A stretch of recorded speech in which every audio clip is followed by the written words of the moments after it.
Hay criaturas que nacieron para volar. Y otras que nacieron para vendernos figuras, camisetas, ediciones de colección. Y traumas infantiles.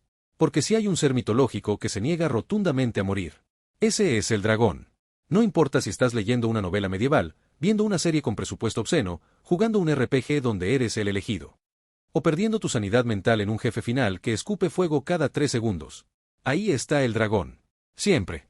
Pero lo curioso es esto. Los dragones no vienen de un solo lugar. No tienen acta de nacimiento oficial. No hay un dragón canon. Son una criatura Frankenstein hecha de miedos antiguos, animales reales, malas noches, volcanes, serpientes enormes. Y probablemente alguien que vio un cocodrilo por primera vez y dijo: esto necesita alas. Hoy los vemos como bestias épicas, sabías, destructoras, a veces nobles, a veces básicamente gatos gigantes con síndrome de Dios. Pero no siempre fueron así. Al inicio, los dragones eran el equivalente mitológico a un desastre natural con personalidad. Una explicación elegante para cosas como incendios, montañas raras, cuevas profundas. Y pueblos que desaparecían misteriosamente. Porque claro, es más fácil decir: se los comió un dragón, que aceptar que no tienes idea de por qué el volcán explotó otra vez.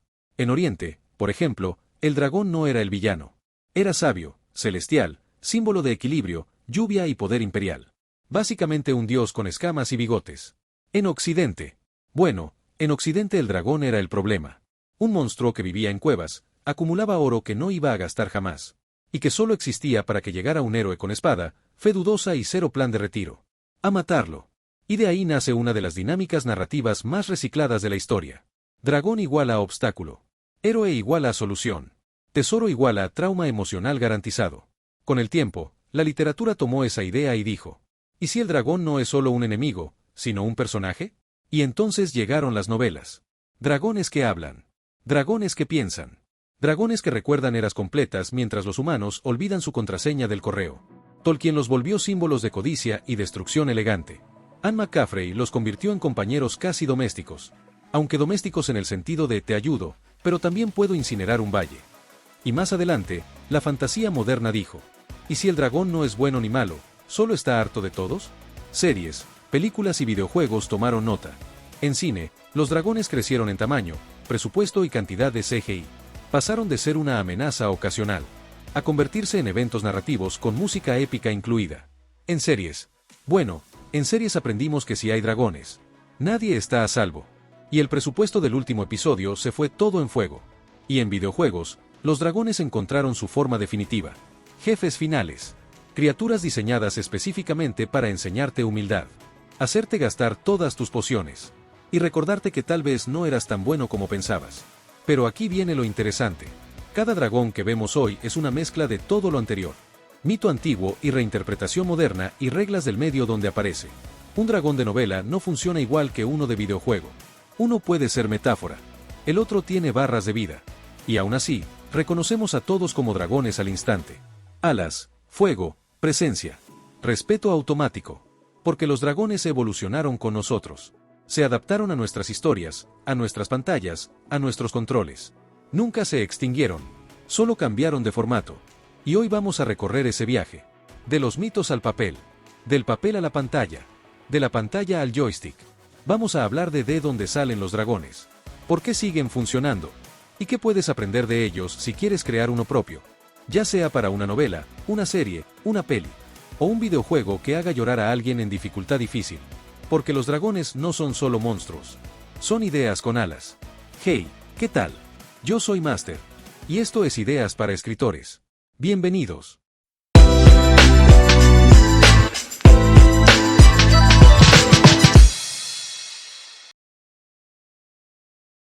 Antes de las novelas, del cine, de los videojuegos. Y de los foros discutiendo cuál dragón gana una pelea hipotética con reglas que nadie respeta. Ya existían los dragones. Pero no eran épicos. Ni adorables. Ni tenían figura Funko. Eran explicaciones. Un pueblo se incendiaba sin razón aparente. Un volcán rugía como si algo estuviera vivo ahí dentro. Una montaña tenía formas raras. Una cueva parecía no tener fondo.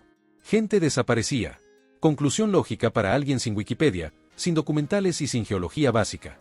Ahí vive algo enorme, escamoso y muy enojado.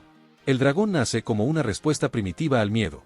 Una forma elegante de decir: no entendemos esto, pero definitivamente quiere matarnos. Y lo mejor, o lo peor, es que no nació en un solo lugar. Europa, Asia, Medio Oriente, América. Con alas, sin alas. Con fuego, con agua, con rayos, con veneno. Dragones largos, dragones gordos, dragones que parecen serpientes, dragones que parecen dinosaurios antes de que supiéramos que existían los dinosaurios. Distintos modelos. Misma ansiedad colectiva. Es como si todas las culturas, sin ponerse de acuerdo, hubieran dicho: ok, algo grande, peligroso y antiguo nos da miedo. ¿Le ponemos alas? Sí. ¿Y fuego? Obvio. Perfecto, ya tenemos villano. En Oriente, por ejemplo, el dragón no era el malo. Era sabio, celestial, símbolo de equilibrio, lluvia y poder imperial. Básicamente un dios con escamas, bigotes y mejor manejo emocional que nosotros. En Occidente. Bueno, en Occidente el dragón era el problema. Vivía en cuevas, acumulaba oro que no iba a gastar jamás. Como si fuera un NFT medieval. Y existía únicamente para que llegara un héroe con espada, fe cuestionable y cero plan de retiro. A matarlo. Y así nació una de las dinámicas narrativas más recicladas de la historia. Dragón igual a obstáculo. Héroe igual a solución. Tesoro igual a trauma emocional garantizado. Con el tiempo, las historias evolucionaron. La fantasía dijo: ¿y si el dragón no es solo un enemigo, sino un personaje? Y ahí todo se salió de control. Dragones que hablan. Dragones que piensan. Dragones que recuerdan imperios enteros mientras los humanos olvidamos contraseñas cada 3 meses. Tolkien los volvió símbolos de codicia elegante y destrucción absoluta. Anne McCaffrey los convirtió en compañeros, casi mascotas. Mascotas que te ayudan, sí, pero también pueden incinerar un valle si se despiertan de mal humor. Y luego llegó la fantasía moderna y dijo: ¿y si el dragón no es bueno ni malo? ¿Y si solo está harto de todos? Series, películas y videojuegos tomaron nota. En el cine, los dragones crecieron en tamaño, presupuesto y CGI. Pasaron de amenaza ocasional a evento narrativo, con música épica incluida. En series aprendimos una regla clara: si hay dragones, nadie está a salvo. Y el presupuesto del último episodio se fue todo en fuego. Y en videojuegos, ahí encontraron su forma definitiva. El jefe final. La criatura diseñada específicamente para enseñarte humildad. Vaciarte el inventario de pociones. Y recordarte que tal vez no eras tan bueno como pensabas. Pero aquí está lo verdaderamente interesante. Cada dragón que vemos hoy es una mezcla de todo lo anterior. Mito antiguo y reinterpretación moderna y reglas del medio. Un dragón de novela puede ser metáfora. Uno de videojuego tiene barras de vida y ataques con nombre propio. Y aún así, los reconocemos al instante. Alas. Fuego. Presencia. Respeto automático. Porque los dragones evolucionaron con nosotros. Se adaptaron a nuestras historias, a nuestras pantallas, a nuestros controles. Nunca se extinguieron. Solo cambiaron de formato. Y hoy vamos a recorrer ese viaje. Del mito al papel. Del papel a la pantalla. De la pantalla al joystick. Vamos a hablar de dónde salen los dragones. ¿Por qué siguen funcionando? ¿Y qué puedes aprender de ellos si quieres crear uno propio? Ya sea para una novela, una serie, una peli. O un videojuego que haga llorar a alguien en dificultad difícil. Porque los dragones no son solo monstruos. Son ideas con alas. Aquí es donde los dragones se separan como padres peleados por la custodia del mito. Porque sí, hay dos grandes caminos dracónicos en la historia. Y no podrían ser más distintos. En Oriente, el dragón es básicamente un influencer espiritual antes de que existiera Instagram. Sabio. Antiguo. Elegante. Ligado al cielo, a la lluvia, al clima, al equilibrio del mundo, y de paso, al poder imperial. Un dragón oriental no destruye porque sí. Destruye porque toca. Porque el orden del universo necesita un pequeño recordatorio. Generalmente en forma de tormenta. Es símbolo de autoridad, de armonía, de sabiduría cósmica. No vive en cuevas oscuras. Vuela entre nubes. No acumula oro. Acumula significado. Un dragón oriental no necesita demostrar nada. No te persigue. No ruge para intimidarte. Simplemente existe. Y tú eres el que tiene que adaptarse. Es el tipo de dragón que ves en la mitología china, japonesa o coreana. El que aparece en templos, festivales, estandartes. El que en el anime suele ser un dios antiguo, un espíritu del mundo o un ser que habla en acertijos mientras tú no entiendes nada. Pero igual asentís con respeto, porque claramente sabe más que tú. Y aquí entra uno de los ejemplos más populares de todos, Shenlong. El dragón de Dragon Ball no aparece para pelear. No es un jefe final. No es un obstáculo. Es literalmente la manifestación del orden cósmico diciendo: a ver, ¿qué desastre quieren arreglar ahora? Shenlong baja del cielo, impone presencia, no levanta la voz. Y aún así todo el mundo se queda callado. No necesita quemar ciudades para ser intimidante. Te concede deseos. Pero siempre con ese aire de, ok, pero no abuses. Básicamente, un dragón oriental confía en el proceso. Y no gastes el deseo en algo tonto. Ahora, en Occidente, el dragón es el problema. No es guía espiritual. No es símbolo de equilibrio. Es una alarma narrativa con alas. Vive en una cueva. Oscura. Húmeda. Siempre lejos del pueblo, por razones muy claras. Cuida un tesoro gigantesco que no usa, no invierte y no va a disfrutar jamás. El dragón occidental es el ejemplo perfecto de acumulación sin sentido. Un Smaug antes de que supiéramos lo que era un Smaug. Y su función en la historia es clarísima. Existir únicamente para que llegue un héroe a clavarle algo puntiagudo. Espada, lanza, flecha, fe, o una combinación peligrosa de las cuatro. El dragón occidental representa pecado, caos y codicia. Es el obstáculo final. La prueba definitiva. El examen sorpresa que nadie pidió. Pero que igual tienes que pasar si quieres el final bueno. Y esta diferencia marcó todo lo que vino después. Porque gracias a esa visión occidental, tenemos a Smaug en el Hobbit. A los dragones de Skyrim, cayendo del cielo para gritarte en un idioma antiguo que suena épico, pero que básicamente significa corre. Tenemos a los dragones de Elden Ring, diseñados específicamente para verte rodar, fallar, morir. Y cuestionar tus reflejos. En videojuegos, el dragón occidental se volvió el jefe final por defecto. El estándar. La criatura que dice, si me ganas, ya puedes decir que sabes jugar. Mientras tanto, el dragón oriental en videojuegos y anime suele cumplir otro rol. Un ser que observa, te pone pruebas, te habla de destino, o directamente te concede deseos. Como Shenlong, que aparece cada cierto tiempo solo para arreglar el desastre que dejó a alguien con demasiado poder y poco autocontrol. Dos visiones. Dos filosofías. Uno te dice, equilíbrate con el mundo. El otro te dice, mátame o no avanzas. Y lo fascinante es que hoy vivimos en una mezcla constante de ambos. Dragones sabios que también queman. Dragones destructivos con código moral. Dragones que son dioses, pero igual tienen barra de vida. Ese divorcio dracónico no se resolvió. Se volvió canon. Y gracias a eso, los dragones nunca dejaron de evolucionar. Solo cambiaron de rol. Y de medio. Cuando la fantasía llega de lleno a los libros, el dragón da un salto evolutivo importante. Deja de ser solo una bestia que ruge, quema cosas y muere convenientemente en el tercer acto. Ahora piensa. Y eso cambia todo. Porque una cosa es pelear contra un monstruo. Y otra muy distinta es que el monstruo te hable, te analice y te haga sentir incómodo por tus propias decisiones. Tolkien lo entendió perfectamente. Smaug no es solo fuego y alas, es inteligencia pura envuelta en arrogancia. No te ataca de inmediato. Primero conversa contigo. Te mide. Te humilla con educación británica. Smaug no quema pueblos por necesidad. Los quema por orgullo. Es básicamente un CEO medieval con complejo de Dios y cero tolerancia a que le toquen su oro. Después llega Anne McCaffrey y dice, ok, pero, ¿y si el dragón no es el villano? En Dragones de Pern, los dragones no solo son aliados. Son compañeros. Tienen vínculos emocionales, lealtad absoluta y comunicación mental. Son parte de la vida diaria. Una vida diaria donde, eso sí, cualquier discusión mal llevada puede terminar con medio continente reducido a cenizas. Aquí el dragón deja de ser el obstáculo. Se vuelve relación. Se vuelve responsabilidad. Algo así como tener un perro, pero del tamaño de un avión y con aliento nuclear. Y este cambio fue clave, porque abrió la puerta a todo lo que vino después. Años más tarde llega Eragon y conecta a toda una generación con esta idea. Dragones y jinetes unidos de por vida. Un vínculo emocional, mágico y traumático en partes iguales. El dragón ya no es solo poder, es identidad. Si al dragón le pasa algo, tú también lo sientes. Literal y narrativamente. Y luego aparece Canción de Hielo y Fuego y lo complica todo. En Juego de Tronos y La Casa del Dragón, los dragones no hablan.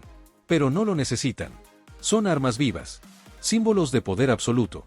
El equivalente medieval a tener el botón nuclear, pero con alas. No son buenos ni malos. Son política. Quien controla al dragón, controla la narrativa. Y quien no, bueno, suele terminar quemado, aplastado o convertido en estadística. Aquí el dragón no juzga. No aconseja.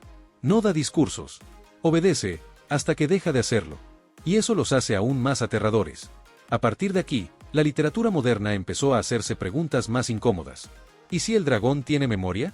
¿Y si recuerda imperios enteros caer mientras los humanos repiten los mismos errores? ¿Y si ve nuestras guerras como dramas pequeños, ruidosos y bastante predecibles? Libros actuales y sagas populares tomaron nota. Desde fantasía juvenil donde los dragones representan identidad, crecimiento y destino, hasta fantasía oscura donde son fuerzas antiguas que simplemente existen y no sienten la obligación de explicarse. El dragón deja de ser un enemigo al que vencer. Se convierte en un personaje con agenda propia, con opiniones, con silencios incómodos, con cansancio existencial. Y claro, cuando eso pasa, ya no hay vuelta atrás. Porque un dragón que piensa, o incluso uno que solo observa, ya no es solo un monstruo. Es un espejo incómodo. Uno que te recuerda que el mundo es viejo, peligroso, y que quizá tú no eres el protagonista que creías ser. Solo alguien más caminando cerca de algo mucho más grande. De ahí saltamos sin problema a la fantasía moderna. Dragones moralmente grises. Dragones que negocian. Dragones que están hartos de héroes elegidos, profecías recicladas. Y humanos que llegan a su territorio sin avisar. En ese punto, el dragón ya no existe solo para morir. Existe para decidir si vale la pena que tú sobrevivas. Y cuando una criatura llega a ese nivel narrativo, se queda para siempre. Luego llegó el cine. Y los dragones dijeron: ah, ¿ahora hay CGI? Perfecto, agrándame. Porque en pantalla los dragones no solo crecieron, se volvieron carísimos. Cada escama parece renderizada por un artista que no durmió en 3 semanas. Y cada batir de alas cuesta lo mismo que un episodio completo de una sitcom. En el cine clásico aparecían poco. Un vistazo rápido, humo, una sombra, un rugido fuera de cámara. No por misterio narrativo, sino porque el presupuesto decía hasta aquí llegamos. Pero hoy no. Hoy los dragones son el presupuesto. Ahí tienes al hermoso Smaug en El Hobbit. Un dragón con más diálogo que algunos protagonistas. Voz sedosa, ego descomunal. Y una obsesión con el oro que haría llorar a cualquier economista. No era solo un monstruo, era básicamente un seo medieval con alas. Y luego llegaron las series a decir: ¿y si metemos dragones, pero que además traumaticen a toda la audiencia? Juego de Tronos nos dejó una lección clara. Si hay dragones, nadie está a salvo. Ni ejércitos, ni ciudades, ni personajes que llevan 8 temporadas vivos y creías intocables. Los dragones dejaron de ser mascotas exóticas, para convertirse en armas de destrucción masiva con nombre propio. Y cuando crecieron, el presupuesto del episodio final desapareció misteriosamente entre llamas. Después vino la Casa del Dragón y dijo: tranquilos, esto puede ser peor. Más dragones, más traumas familiares. Y una cantidad de fuego suficiente como para reiniciar el mundo. En el cine animado, el enfoque cambió, pero el impacto no. Como entrenar a tu dragón nos recordó algo importante. Un dragón puede ser adorable, hasta que decide destruir medio archipiélago sin querer.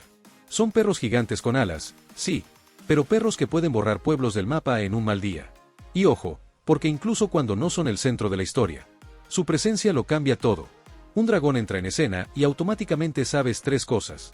Algo se va a quemar, alguien va a morir, el compositor está a punto de cobrar horas extra. El dragón en cine y series es espectáculo puro. No necesita explicar motivaciones profundas. No necesita monólogos largos. Aparece, ruge, prende fuego a medio escenario. Y ya entendiste el mensaje. Es el equivalente narrativo a subir el volumen al máximo. Y decirle al espectador: presta atención, esto es importante. Porque en pantalla, el dragón no es solo una criatura. Es una promesa. Promesa de caos. De fuego. De escenas que luego verás en clips de YouTube con títulos como: la mejor escena de dragones jamás hecha. No habla tanto, pero cuando aparece, todo cambia. La historia, el tono, las apuestas. Y el presupuesto del estudio para los próximos 3 años. Y lo mejor, o lo peor. Sabemos que cada vez que una serie anuncia dragones, una ciudad ficticia ya está condenada. Todavía no lo sabe. Pero el dragón sí. Spoiler, porque funcionan. Siempre. Porque el dragón es la criatura más flexible jamás inventada. No se queja. No pasa de moda. No pide coherencia absoluta. Puede ser monstruo apocalíptico, dios antiguo con complejo de supervisor cósmico, aliado incómodo, villano final, metáfora existencial, jefe injusto, mascota adorable con problemas severos de ira o las 7 cosas al mismo tiempo. Gracias. Un dragón encaja igual de bien en Elden Ring que en Baldur's Gate 3. En la Casa del Dragón que en un anime donde un oficinista reencarna como dragón slime híbrido nivel SSS. Sí, eso existe. Porque el dragón no es una criatura. Es una idea con escamas. Representa poder, miedo, grandeza, lo antiguo, lo imposible. Ese algo que está por encima de ti y te obliga a reaccionar. Es el equivalente narrativo a mirar una montaña y pensar: no debería estar aquí, pero aquí está. Por eso aparece en libros que están ahora mismo en boca de todos.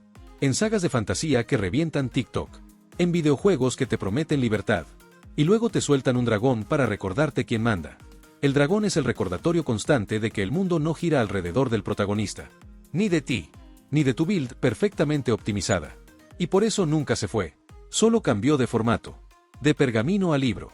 De libro a pantalla. De pantalla a mando con vibración incluida. Si este viaje te despierta algo por dentro, si sientes esa chispa que solo dejan las buenas historias, entonces tal vez sea el momento de ir un poco más lejos. Si alguna vez te perdiste en mundos como Harry Potter, si creciste con las aventuras de Percy Jackson, si viajaste por Narnia, volaste con Eragon, o caminaste junto a los héroes de El Señor de los Anillos, esta historia también es para ti. Una nueva saga donde la fantasía épica y la ciencia ficción se encuentran. Un mundo distinto, pero familiar, donde el viaje del héroe renace con fuerza. Criaturas mitológicas, tecnología antigua que no debería existir, pero existe, y antagonistas que no solo se enfrentan al protagonista, sino que te obligan a mirarlos dos veces. Puedes ver la audionovela completa en el canal secundario. Una experiencia pensada no solo para escuchar, sino para visualizar la historia mientras cobra vida. Y si la obra conecta contigo, si quieres apoyar al autor y llevarla más allá de la pantalla, puedes conseguir el libro en formato ebook o físico, en Amazon, Kobo, Google y otras plataformas. El enlace está justo aquí abajo, en la descripción. O, si lo prefieres, puedes escanear el código QR que aparece en pantalla. Tal vez, solo tal vez, entre estas páginas encuentres la chispa que necesitas para comenzar a escribir tu propia historia. Y quién sabe, quizá este viaje no solo te inspire a leer, sino también a crear. Cotando en redes. En las sagas de fantasía que todos recomiendan con un "confía en mí", después del capítulo 3 se pone buenísimo. Por eso vuelven una y otra vez en series donde sabes que, si hay dragones, alguien importante no llega al final de temporada. Por eso en videojuegos seguimos aceptando misiones que dicen, derrota al dragón ancestral. Como si no supiéramos exactamente cómo va a terminar eso. La primera, segunda y quinta vez. El dragón es la prueba definitiva. No del personaje. Del jugador. Del espectador. Del lector. Es la criatura que te mira y te dice, ok, ya te divertiste, ahora demuéstralo. Mientras sigamos necesitando historias más grandes que nosotros. Enemigos que no se vencen con suerte.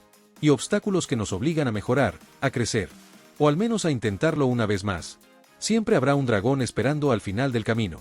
Esperando en una cueva. En un trono. En el cielo. O detrás de una cinemática que empieza demasiado tranquila.